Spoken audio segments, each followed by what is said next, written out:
Wel, bore da. It would come as no surprise to you this morning that I have chosen the 23rd Psalm. This is probably the most famous of all the Psalms, and the one that most Christians could recite from memory. I have chosen it because it's the only psalm that I, one with a poor memory, can recite from memory in both Welsh and English. This psalm has brought so much comfort to so many people in time of need. It's a psalm that very often is asked to be read when someone is facing death. And it's one that most of us as pastors select to be read at funerals. It's a psalm that is filled with hope from start to finish. Listen to its words. The Lord is my shepherd, I shall not want. He makes me to lie down in green pastures. He leads me beside the still waters. He restores my soul. He leads me in the paths of righteousness for his name's sake. Yes, though I walk through the valley of the shadow of death, I will fear no evil. For you are with me. Your rod and your staff, they comfort me. You prepare a table before me in the presence of my enemies. You anoint my head with oil. My cup runs over. Surely goodness and mercy shall follow me all the days of my life, and I will dwell in the house of the Lord forever. It comes as no surprise that this is a psalm of David, as the shepherd is clearly visible in its language. Let me highlight a few points from this psalm this morning. David, first of all, declares that God is his shepherd. The Lord is my shepherd. And when Jesus himself was here upon earth, he referred to himself as the good shepherd. And the author of Hebrews, in his doxology, refers to him as that great shepherd of the sheep.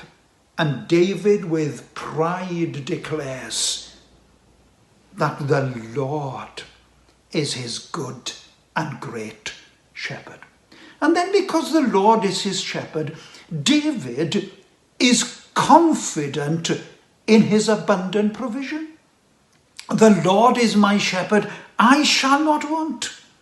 As a shepherd himself, David knew that he had to provide for his sheep. So having God as his shepherd meant that he would lack nothing. And so David goes on to describe something of God's abundant provision. He makes me lie down in green pastures. He leads me beside still waters. He restores my soul. He leads me in paths of righteousness for his name's sake.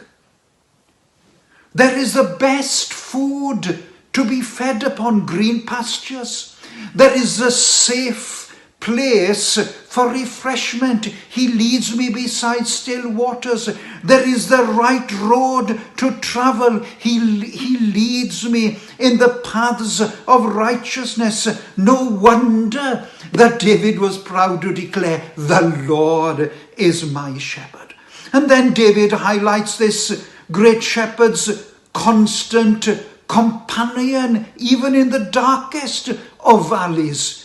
Yes, though I walk through the valley of the shadow of death, I will fear no evil, for you are with me, your rod and your staff, they comfort me. This is a shepherd who does not abandon his sheep when danger beset them. No, this is a shepherd who stays loyal to his sheep, even when the most difficult of storms come their way.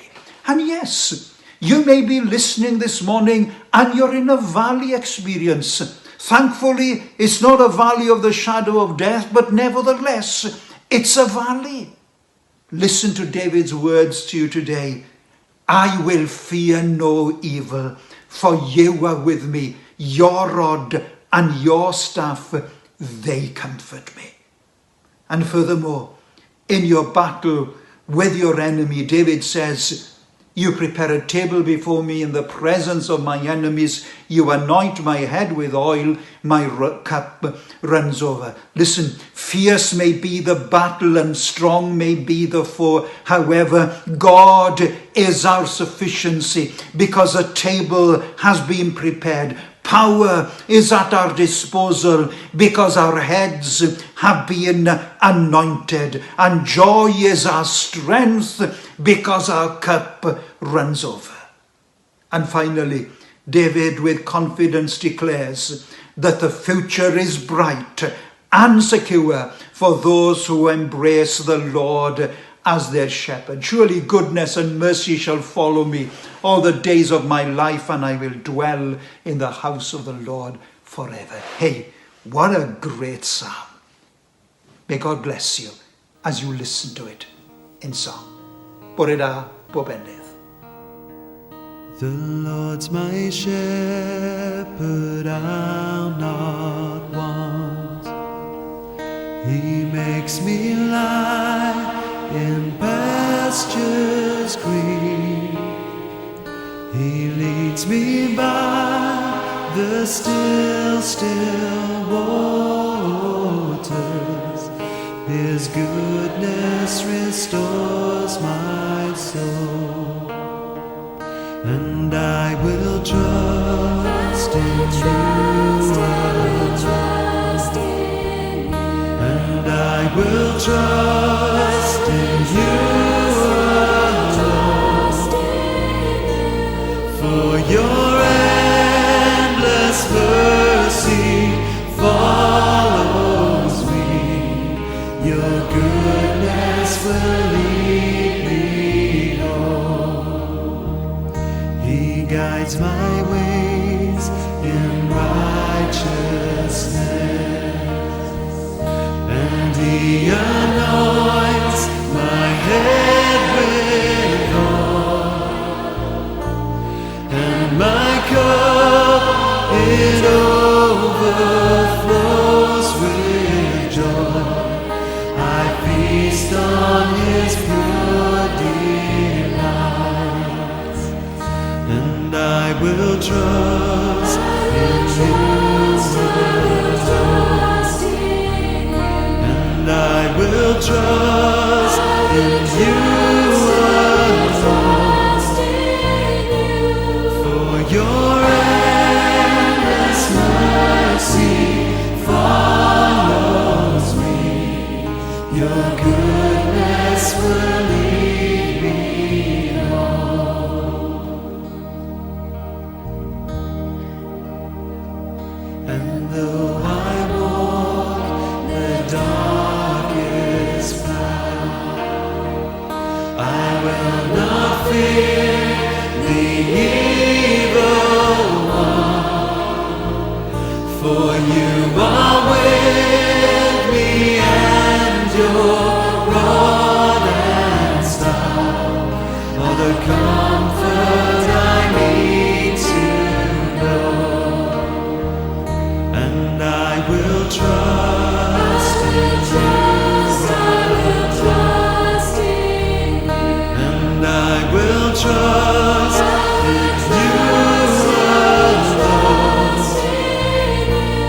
For your endless mercy follows me.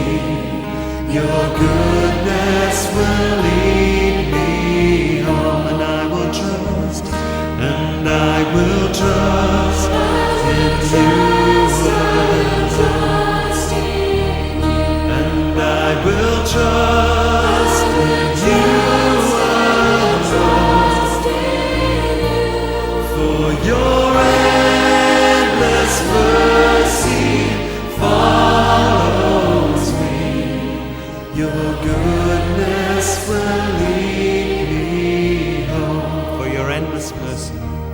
For your endless mercy follows me. Your goodness will lead